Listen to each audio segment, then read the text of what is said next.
안녕하세요. 남편과 이혼 소송 중인 30대 여성입니다. 사실 지금 이 사연을 쓰기 위해 어쩔 수 없이 남편과의 지난 기억을 곱씹어 봤거든요. 그런데 정말 치가 떨린다는 말이 이런 건가 싶네요. 한때는 저보다 남편을 잘 아는 사람은 없을 거라고 생각했거든요. 그런데 정말 열길물 속은 알아도 한길 사람 속은 모른다더니 옛말 틀린 게 하나 없네요. 남편과는 대학에서 만났습니다. 교양 수업에서 처음 만났는데 당시 남편은 1학년 저는 4학년이었지요.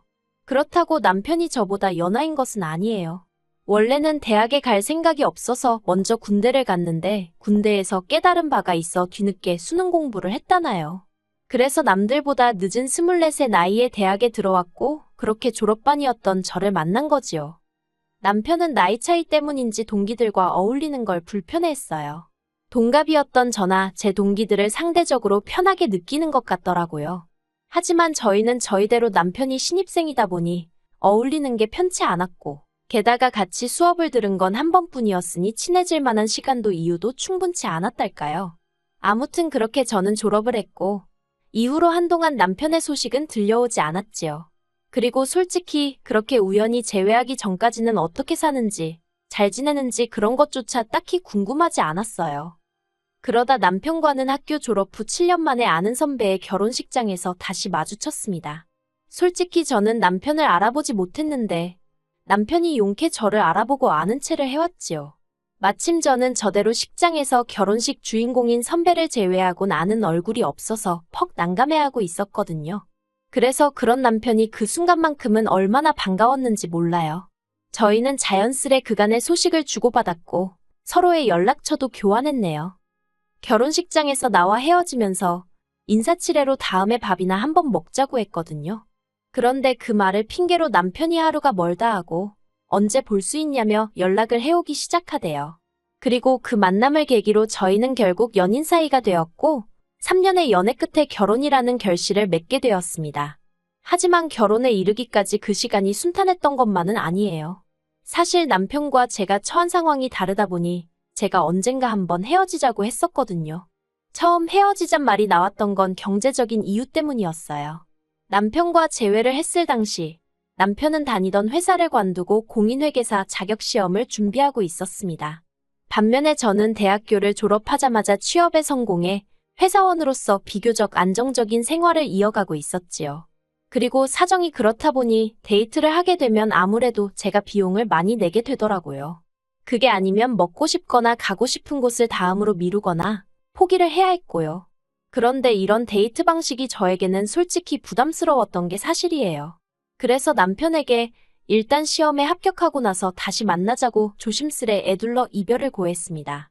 그리고 저는 남편도 이런 제 사정을 충분히 이해했을 거라 생각했어요. 하지만 그게 아니었던 모양이에요. 헤어진 지 일주일도 되지 않아서 남편이 저희 집 앞으로 찾아왔거든요. 퇴근하는 저를 붙들고는 엉엉 울면서 공부에 집중을 할 수 없답니다. 안 지나서나 제 생각만 난다고요. 그러면서 자기 시험 끝날 때까지만 옆에 있어주면 안 되겠냐는 거예요. 사귀는 내내 가진 것도 없으면서 자신만만하던 사람이었는데 그렇게 무너지는 모습을 보여줄 줄은 몰랐어요. 그래서 마음 같아선 정신 차리라고 모질고 매정하게 말해주고 싶었는데 그 말을 차마 입 밖으로 꺼낼 수가 없었네요. 그래서 유야무야 다시 사귀게 되었습니다. 하지만 결국 남편은 1차 시험조차 통과하지 못했어요. 그 원망은 오롯이 저에게 돌아왔고요. 제가 자기를 불안하게 해서 자기가 수험 기간 내내 마음 편히 공부에 집중할 수가 없었다나요. 어이가 없고 억울하긴 했지만 헤어지자고 했던 건 사실이었잖아요. 그리고 그때는 정말 제가 남편에게 세뇌라도 당했던 건지 실제로 미안한 마음이 들기도 했고요. 그래서 한 번 더 해보겠다는 남편에게 열심히 해보라는 말 외에는 달리 할 수 있는 말이 없었습니다. 지금 생각해보면 남편이 뭐라건 간에 어쨌든 시험은 끝났으니 약속대로 헤어지자 했어야 했는데 말이지요. 아무튼 그렇게 남편은 1년의 시간을 다시 한번 시험에 쏟아부었어요. 하지만 결과는 달라지지 않았지요. 그리고 그때는 남편 생각에도 달리 핑곗거리가 없었던 모양입니다. 갑자기 취업을 하겠다고 그러더라고요. 그리고 남편은 정말 보란듯이 한 달 만에 취업에 성공했어요. 비록 이름난 대기업은 아니었지만 그래도 꽤 건실한 무역회사였지요. 결혼식을 올리고 나서야 아버님 지인이 계약직으로 채용해 주신 걸 알게 되었지만 아무튼 그때는 한 달도 안 돼서 직장에 들어가는 걸 보고는 평생 믿고 같이 살아도 되겠다는 생각이 들더라니까요. 이후로 남편과 저는 비로소 평범한 어느 다른 연인들처럼 좋은 데도 가고 맛있는 것도 먹으며 연애다운 연애를 했습니다. 지난 2년이 고생스러웠기 때문인지 뭘 해도 즐겁고 재밌더라고요. 그리고 그런 와중에 자연스럽게 결혼 이야기가 나왔습니다. 3년의 연애 중 가장 좋았던 시기였으니 재보고 말고 할 것도 없었지요. 결혼 준비를 시작하고서 서로 재정 상황을 오픈했는데 남편은 저보다 사회생활도 늦게 시작한 데다가 수험 기간도 있다 보니 모아둔 돈이 많지는 않더라고요. 까놓고 말해서 제가 모은 돈의 절반도 되지 않았지요. 그리고 저도 평범한 사람이다 보니 겨우 이 돈 가지고 결혼하자는 소리를 한 건가 그런 생각도 들더라니까요. 솔직히 생각지도 못한 문제가 특히나 금전적인 부분에서 하나둘씩 발견되다 보니 결혼을 하는 게 맞나 싶더군요. 파혼까지는 아니더라도 남편이 좀 더 돈을 모은 다음에 식을 올리는 게 낫지 않을까 그런 생각도 들었고요. 그런데 동시에 남편이든 누구든 제가 돈 때문에 결혼을 미룬다는 사실을 알게 되면 저를 속물이라고 욕하진 않을까 그런 걱정이 되는 거예요. 불과 몇 년 전인데 생각이 많이 어렸던 거지요. 그래서 딱 잘라 결단을 내리지 못하고 전전긍긍 혼자 고민만 했어요. 하지만 혼자 아무리 생각을 해봐도 별다른 뾰족한 수가 없더라고요. 그래서 하는 수 없이 친정부모님께 어떻게 하면 좋을지 조언을 구했네요. 저희 친정부모님은 서울에서 20분 거리에 위치한 경기도에 살고 계세요. 친정아버지께서 몇 년 전 주식으로 이익을 많이 내셔가지고 생각보다 일찍 회사를 나오셨거든요. 그리고는 일찍이 사두셨던 땅에다가 지금의 전원주택을 지으셨어요. 참고로 저희 친정부모님 전원주택에 대해 약간의 설명을 덧붙이자면 1층에는 주방과 거실이 그리고 2층에는 친정부모님이 쓰시는 안방과 제방이 그리고 3층엔 창고처럼 쓰이는 작은 방과 드레스룸이 있었지요. 그리고 마당에는 친정부모님이 손수 가꾸신 나무와 꽃들 그리고 작은 텃밭이 있었고요. 아무튼 친정부모님과 약속한 당일 남편은 꽤나 긴장한 모습이었습니다. 그리고 그런 남편에게 친정아버지는 단도직입적으로 돈 이야기를 꺼내셨어요. 없는 돈을 만들어 오라고 할 수도 없고 그렇다고 당신 딸인 제가 고생하는 모습도 보고 싶지 않다면서 차라리 이 집에 들어와서 사는 게 어떻겠냐 하시대요. 생활비 같은 건 받지 않을 테니 그런 돈 모아서 독립하라고 대신 신혼방에 들어갈 각오라던가 그 정도는 남편더러 해오라셨습니다. 솔직히 저는 친정아버지가 그런 제안을 하실 거라곤 상상도 못했거든요. 그래서 정말 깜짝 놀랐어요. 그리고 동시에 남편이 당연히 싫다고 할 줄 알았지요. 그런데 남편이 보인 반응은 뜻밖이었습니다. 정말 감사하다고 그렇게 하겠다고 하더라고요. 하지만 식을 올리고 나서야 어머님 아버님께서 이 소식을 전해 들으시곤 무척이나 불쾌해하셨다는 사실을 알게 되었습니다. 아무리 시부모가 돈을 못 보태준다고 친정으로 데리고 들어갈 생각을 어떻게 하냐면서 저더러 여시 같고 발칙하다 하셨다네요. 남편은 자기가 제 편을 잘 들어주었기 때문에 별일 없이 지나갈 수 있었던 거라며 마치 저를 꽤나 위해줬단 식으로 이야기를 했지만 솔직히 저는 너무 황당해서 할 말을 잃을 지경이었어요. 하지만 이미 식까지 올린 상황에서 어머님 아버님께 따지고 들며 시시비비를 가리자고 할 수도 없잖아요. 그래서 그냥 그 일은 가슴에 묻었습니다. 남편과의 결혼 생활만 놓고 보면 크게 모난 구석도 없었고요. 친정부모님의 배려 덕분에 돈도 착착 모여가고 이대로라면 한 2, 3년 후에는 그럭저럭 독립할 수 있겠다 싶었지요.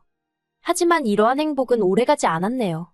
결혼한 지 1년 만에 친정아버지가 간암으로 세상을 떠나셨거든요. 지금도 생각하면 꼭 제 잘못인 것만 같아서 목이 메이고 마음이 무거워집니다.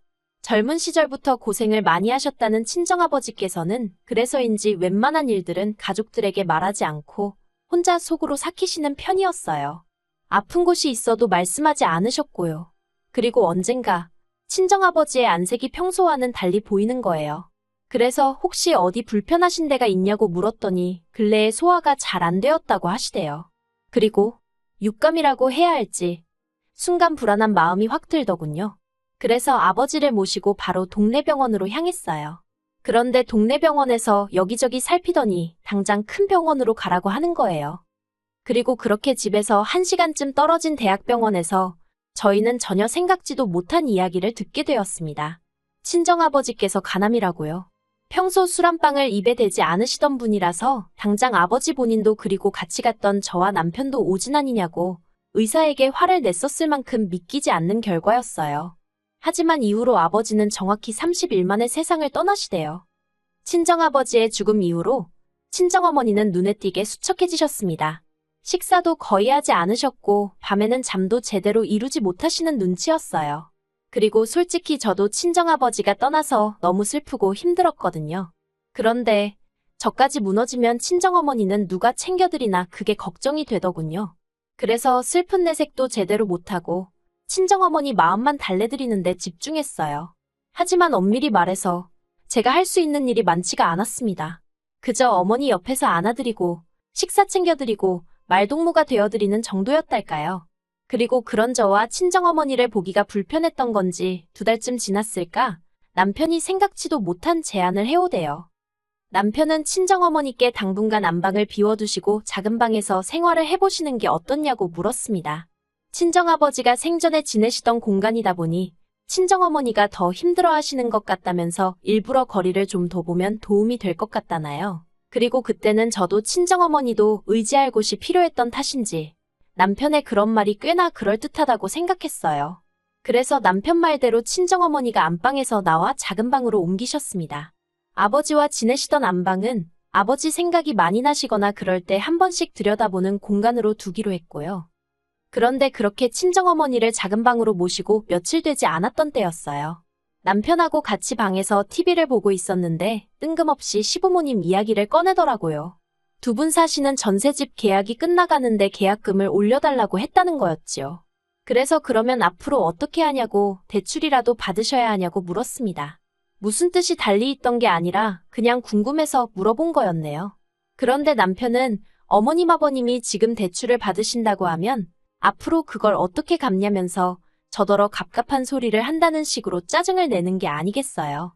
그때는 저도 짜증이 나서 그러면 집을 줄이셔야지 별 수 있냐고 쏘아붙였습니다. 솔직히 갑자기 시부모님 이야기에 전세금 어쩌고 하니까 기분도 언짢고 어이가 없더라고요. 그리고 그때 남편이 그래서 자기가 생각을 해봤는데 어머님 아버님을 이 집으로 오시게 하면 좋겠답니다.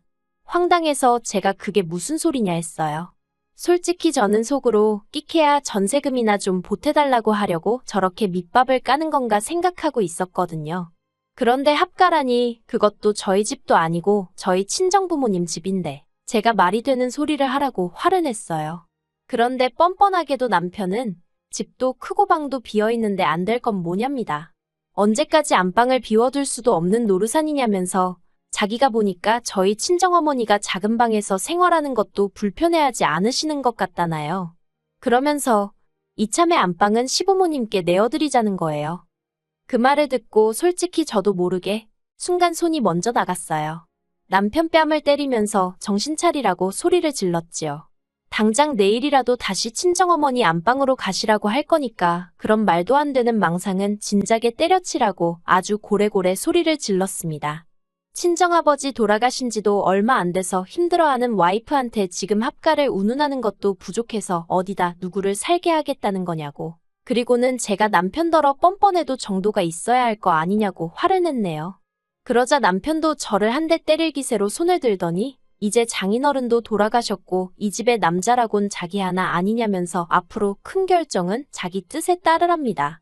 그리고는 욕을 하고 1층으로 내려가는데 정말 내가 알던 사람이 맞나 싶을 정도로 사람도 달리 보이고 한마디로 어찌할 바를 모르겠대요. 솔직히 이후로 남편이 꼴도 보기 싫었어요. 남편이 벗어놓은 양말 한 짝까지 다 갈갈이 찢어놓고 싶었을 만큼 남편이 싫었네요.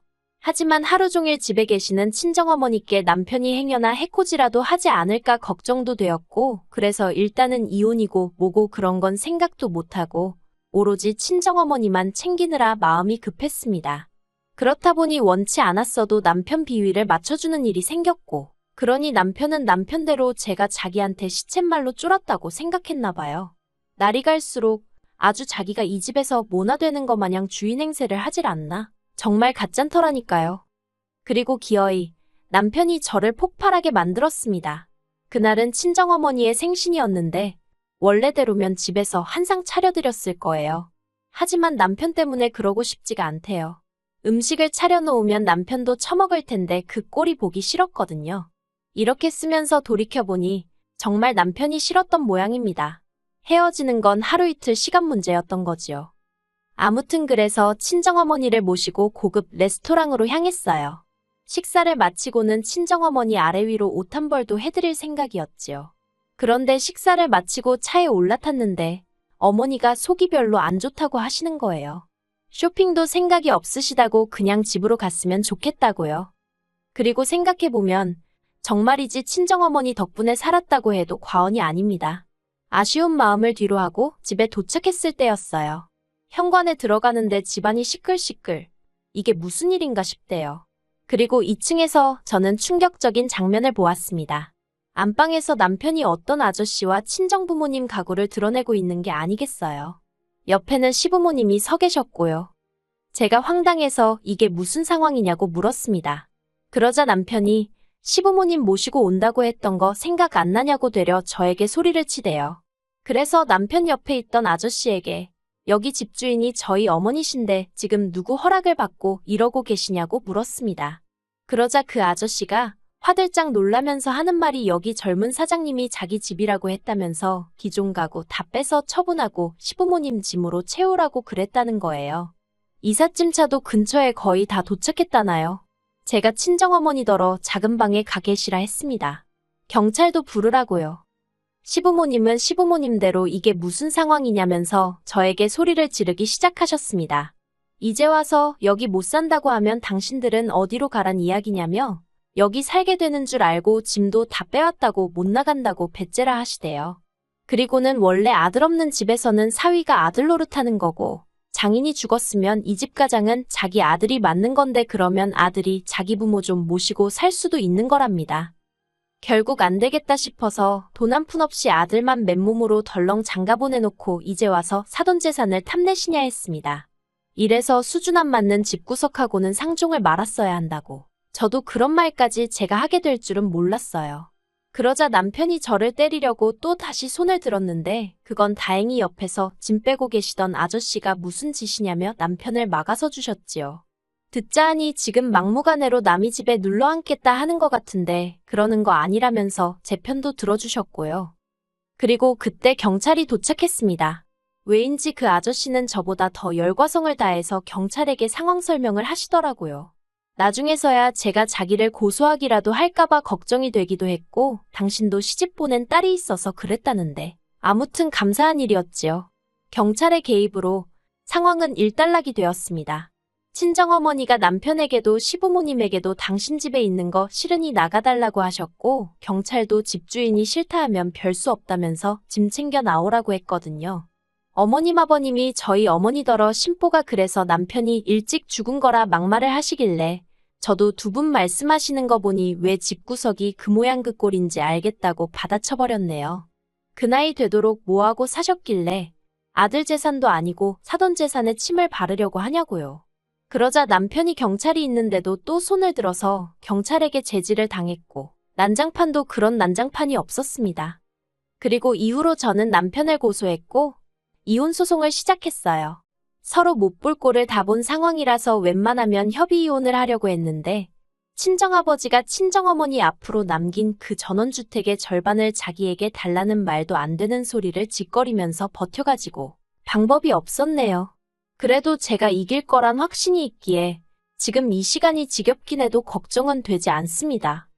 그리고 친정어머니는 친정아버지와의 추억이 그립고 아쉽지만 집을 팔기로 하셨어요. 집을 팔고 서울에 있는 아파트를 사서 저랑 둘이 살기로 했거든요. 하늘에 계신 친정아버지께서도 충분히 이해해 주실 거라 믿습니다. 한편 후기라고 해야 할지 멋대로 전세 빼서 서울에 살림살이 다 싸들고 올라오신 어머님 아버님은 결국 반지하 빌라에 전세로 다시 들어가셨고요. 남편도 거기 같이 사는 눈치예요.